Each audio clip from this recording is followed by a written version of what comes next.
हिंदी वर्णमाला से परिचय। वर्णमाला, जैसा कि नाम से ही स्पष्ट है, वर्णमाला मतलब वर्णों की माला।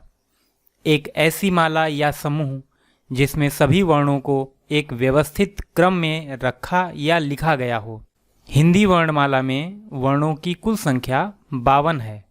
यहाँ पर लिखी वर्णमाला में अगर हम शुरू से अ से और आखिर में ढ़ इस अक्षर तक इन सभी वर्णों को गिने तो इनकी कुल संख्या 52 बनेगी। वर्णमाला, अब हम इसे वर्णमाला ही क्यों कहते हैं, अक्षरमाला क्यों नहीं कहते? तो यहाँ पर हम जान लेते हैं वर्णों और अक्षरों के बारे में। वर्ण, बोलते समय मुंह से निकलने वाली सबसे छोटी ध्वनि को वर्ण कहते हैं, यानी कि बोला जा सकने वाला छोटे से छोटा टुकड़ा ही वर्ण होता है, जैसे कि अ, ई, उ, ए, क, प, च, थ और इसके जैसे कई अन्य वर्ण। इन सभी को हम बोल सकते हैं, मतलब बोली जा सकने वाली छोटी से छोटी ध्वनि को हम वर्ण कहेंगे। अक्षर, किसी व्यंजन से, अब यहाँ पर ध्यान देने वाली बात है व्यंजन।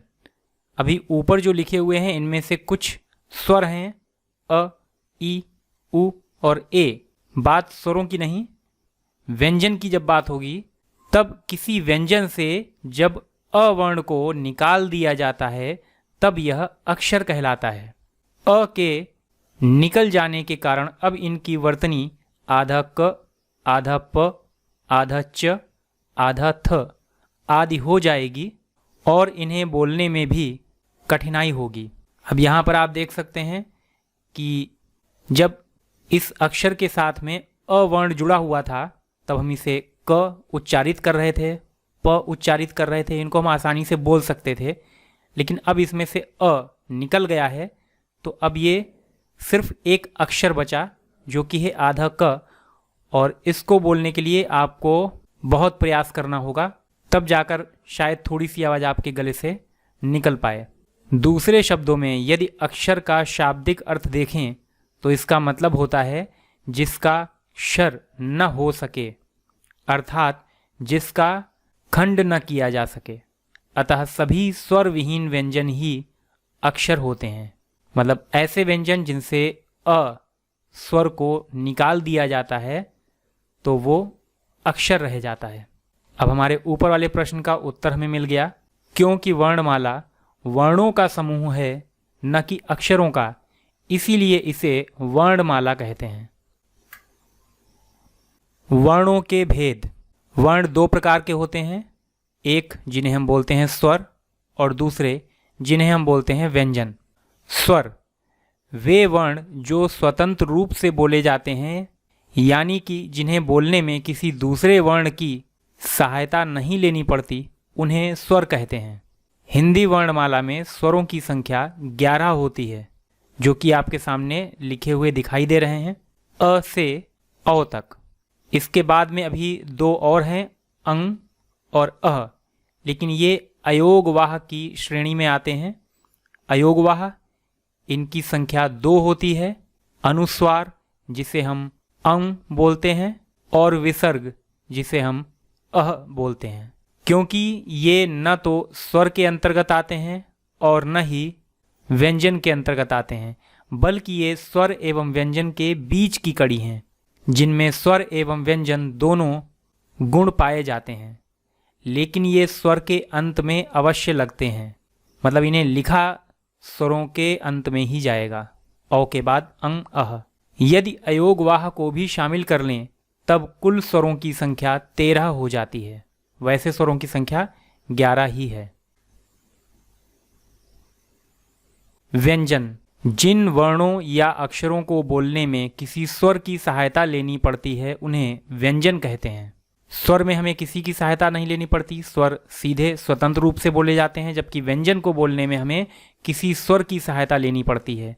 जैसे कि यहाँ पर देख सकते हैं, क ये व्यंजन है, च ये व्यंजन है, लेकिन इन व्यंजन को बोलने में हमें अ इस स्वर की सहायता लेनी पड़ रही है। आधा च, ये अक्षर जब इसके साथ में स्वर जुड़ेगा अ, तभी हम इसे ठीक से बोल पाएंगे च। ऐसे ही आधा क, जिसमें स्वर जुड़ेगा अ, तब हम इसे ठीक से बोल पाएंगे क। हिंदी वर्णमाला में 33 व्यंजन होते हैं।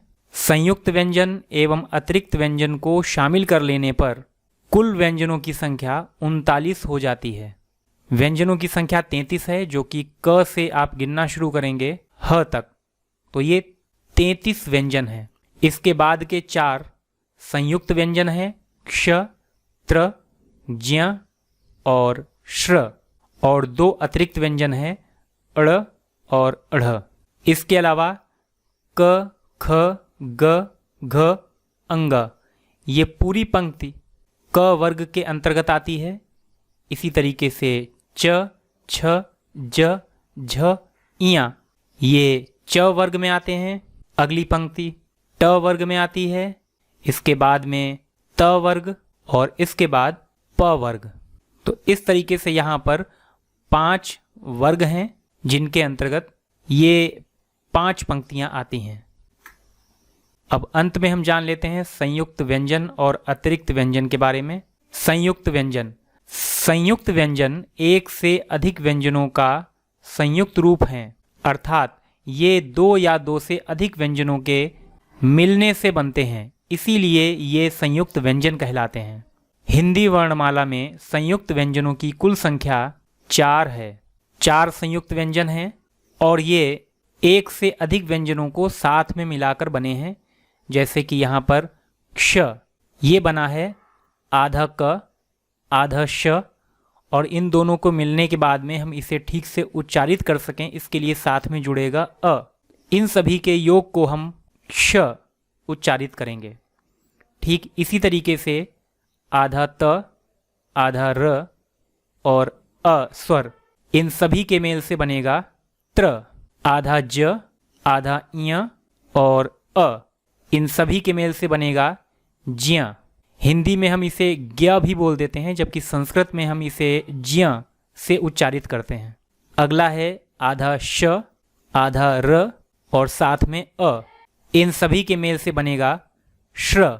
अतिरिक्त व्यंजन, ये शब्द संस्कृत में प्रयोग नहीं किए जाते क्योंकि ये वर्ण बाद में विकसित हुए हैं और इनका हिंदी में प्रयोग किया जाने लगा, इसीलिए इन्हें अतिरिक्त व्यंजन या फिर विकसित व्यंजन कहते हैं।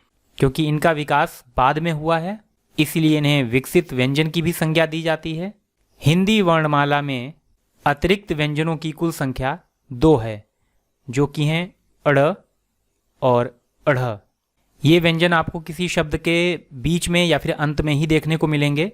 उदाहरण है पढ़ना, सड़क इत्यादि।